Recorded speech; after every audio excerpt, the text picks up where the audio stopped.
Van Valancourt. This is Funktified Food. Alright, before I had a cooking show, before I really cooked all the time, there was one thing that I love to make. And if you've known me long enough, you know exactly what this is. Salsa. And so people have been asking for my salsa recipe. This is probably the longest recipe that I've had. It's one of the first real recipes that I wrote down because I liked it. First part, we're just going to make a regular, nice fresh salsa. And I decided to use grape tomatoes. And these are little grape tomatoes here if you haven't seen these before. They usually come in about a pint, and that's exactly what we're going to use. So you can get a pint out of your garden, farmer's market, store, produce store. 1 pint, chop them, whatever, you know, again, personal preference. If you want bigger chunks, use bigger chunks. If you don't, you can use a food processor and just pulse them a few times if you want. About a half of a sweet onion. Any kind of sweet onion will do.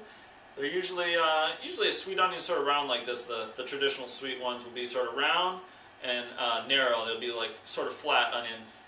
We'll have like Vidalias, Walla Wallas. They come from all over, usually named after the place they come from.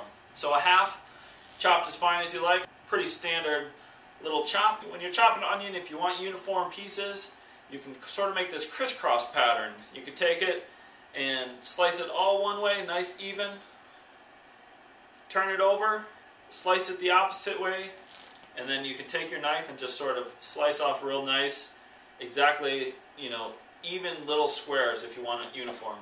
About a half of a bell pepper or so. You can do this to sort of your liking. This is a pretty big one here. If you have a smaller one, you might want to use the whole thing. I like the colored ones. You can use any color you want. You'll want 1 to 2 cloves of garlic. You want to mince these. And so, you know, nice and fine, because most people don't want a big chunk of garlic when they're eating salsa. If you do, I mean, that's fine. You can make big chunks for you, but if you're making for other people, mince them up real small, and also that will incorporate the flavor more into the rest of the salsa. Cilantro, you know, I love cilantro. Sort of has almost like a citrusy flavor to it. And I also like to mince that pretty fine so it incorporates into the whole thing. I usually pick the stems out. I don't really like big stems in there. It's not going to hurt you. If you don't care, it's not a big deal. I like to try to use mostly just the leaves. I use about a teaspoon of apple cider vinegar. It just adds a little bit of that acidity in there. And sort of to balance that out, I use 1 tablespoon of honey. You don't have to use the honey if you don't want to. I like a little bit of sweetness in my salsa. And you want to use the juice of 1 small lime.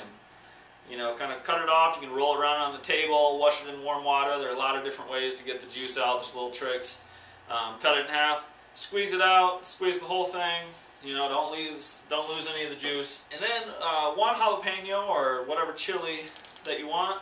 I like to use pickled jalapenos. If you know me, you know I like pickled things. I sort of like the flavor of the pickled jalapeno in there better. You can use fresh. Usually you take out the veins and the seeds in the inside. All that area is sort of where most of the heat is. You could leave it in there if you want really hot salsa. And then I like to chop that up, almost a mince, pretty fine. Incorporate that in there.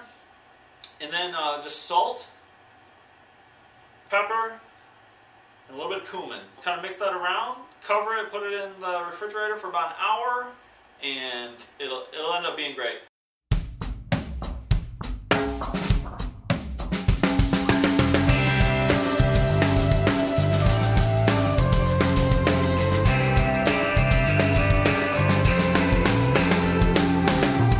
It's not the end. It's not the end of everything. And you pretend that you don't know, but you begin to let it go. What are you so afraid of?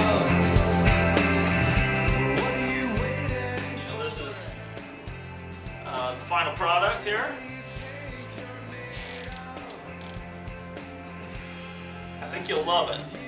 You know, it looks nice, tastes great, and it's good for you. You know, the beauty of these dishes, you're making like the salsa, is, you know, it's basically a bunch of vegetables. It has a lot of flavor.